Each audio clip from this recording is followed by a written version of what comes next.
voastră scriu, graiul vostru este veșnic viu. Pe aripi de gând vă scriu de atâtea ori scrisori. Iubiți învățători, iubiți învățători. Trec anii și zboară departe de școală, de ultimul sunet de noi auzit. Dar dorul de banca din școala natală în sufletul nostru mereu am florit.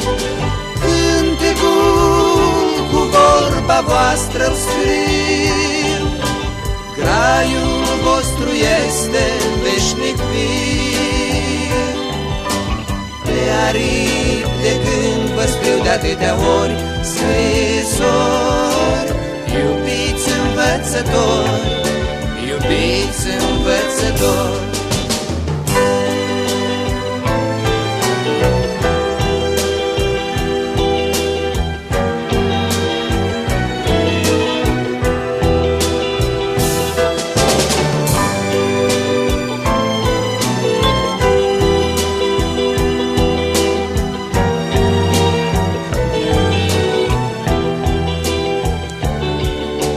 Trec anii și iarăși vă cer o povață, copii însetați de sfătosul cuvânt.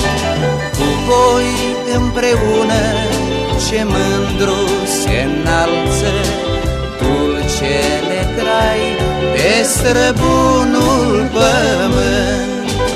Cântecul cu vorba voastră scriu, graiul vostru este veșnic viu.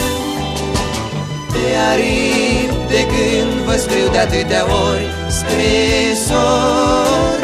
Iubiți învățători, iubiți învățători. Cântecul cu vorba voastră îl scriu, graiul vostru este veșnic viu. Pe aripi de gând vă scriu de atâtea ori scrisori.